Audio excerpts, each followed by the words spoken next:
All right, well, welcome to my YouTube channel. My name is Sherilyn Williams, and I'm a realtor with eXp Realty. And today is going to be a busy day, but I have some fabulous news. I found out that my first-time home buyer, we finally got the clear to close.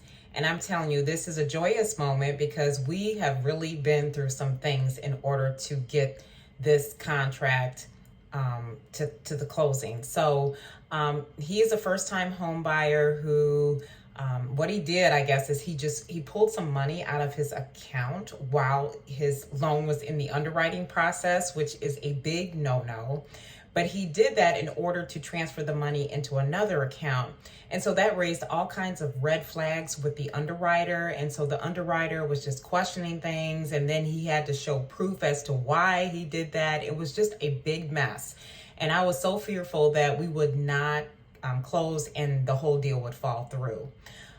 He was just really anxious and nervous and was, trying to do things he thought was the right way when I had specifically told him, I said, look, you don't want to mess with any of your accounts or make any sudden changes.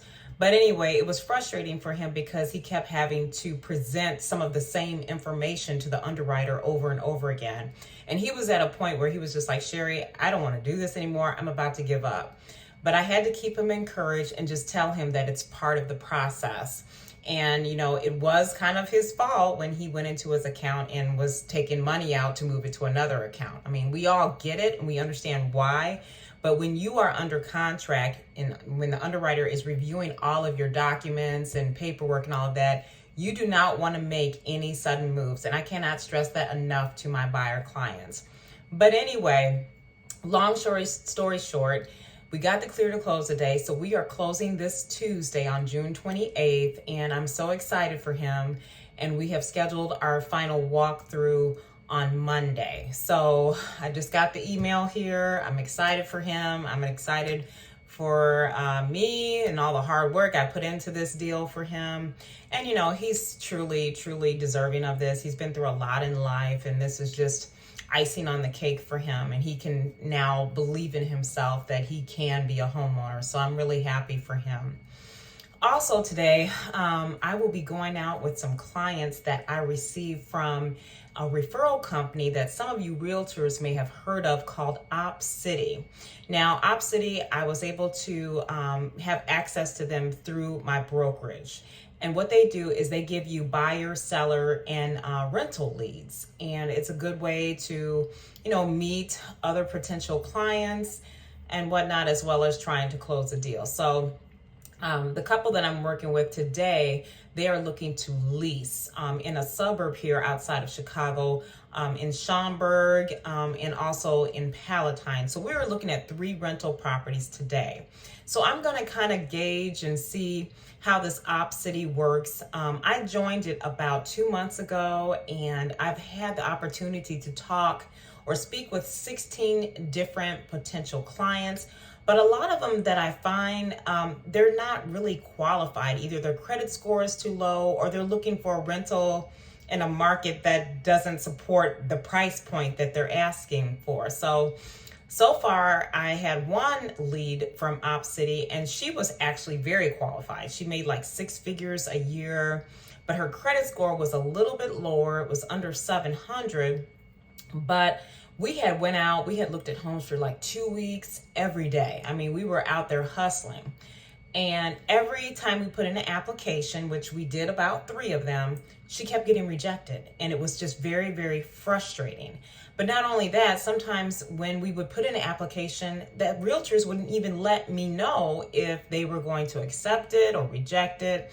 So I had just assumed that if we didn't hear from them, then, I guess that's a no-go. And then I would try to reach out and call, and they wouldn't respond, which can be very frustrating. But come to find out, she calls me up and she says, look, Sherry, I went out and I found a rental on my own. And I was like, what? You found a rental on your own? So that means that I got cut out of the deal, because I can only show rental properties that are part of our MLS system. If it's not part of our MLS, then all the work and effort I put into it is a no-go. So, I'm happy for her that she found a place, because she really, really needed to. It was almost like an urgency for her to find a place. And I try not to take it as a total loss because I am pretty sure that she will work with me in the future if she decides to buy. We had really, really good rapport. I took her, out to dinner and played with her children. And, sometimes it's not just about the now in real estate. Like a lot of times you want that deal right now, but you really have to think about forming relationships for the future. And I honestly believe that we did form a very solid relationship where she will definitely use me and definitely refer me to other friends and family. So that's that. And I'm going to get ready to go out to meet my Opcity referral clients. I hope that we can find some nice places for them today. And I will be back a little bit later with you guys. And any realtors, if you have ever used the Opcity referral company or program, what did you think about it? How did you feel about it? Was it good for you or not successful for you? Let me know in the comments below, okay, you guys? All right, well, I'll see you in a little bit. Ciao for now. Hey gang, so I just finished showing some properties to my clients who are a lovely couple, and they are looking for a rental property. So we saw 3 rentals this afternoon, and they seem like they're pretty interested in the first one we saw, which was really nice. They're looking to move as soon as possible. So I would say today was a very, very productive day, and I am so glad that I was able to go out with them and meet with them.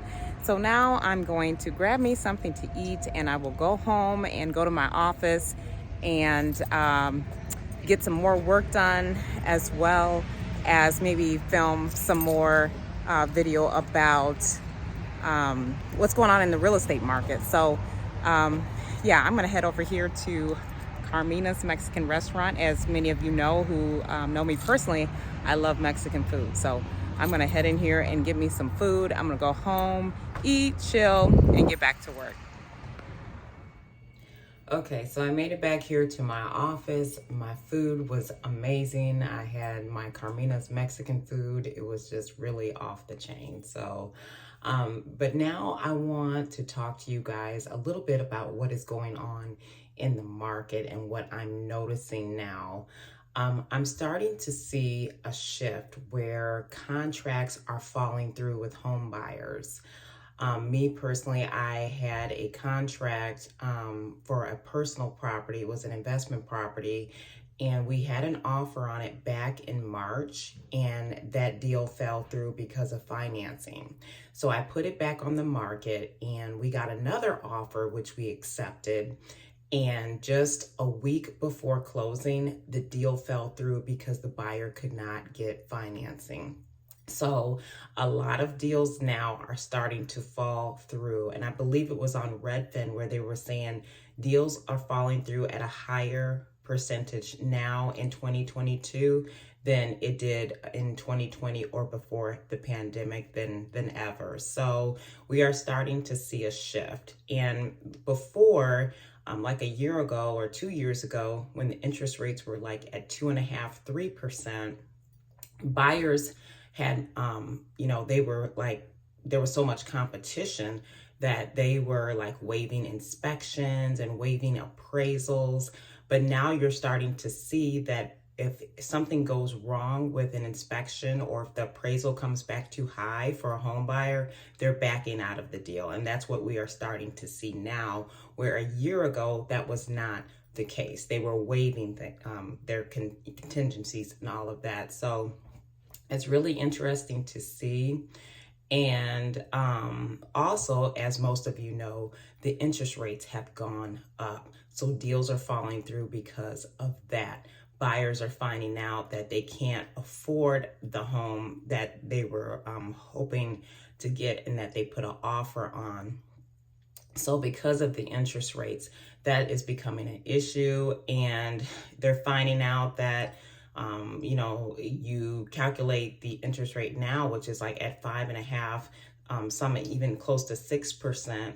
And that's increasing your mortgage payment like almost another $500. So then they're backing out of the deal. If there's anything that I can do for you as for your real estate needs here in the Chicago or Indiana area, I'd be more than happy to help you. If you like this video, please hit the like button and subscribe to my channel. You have a fabulous day.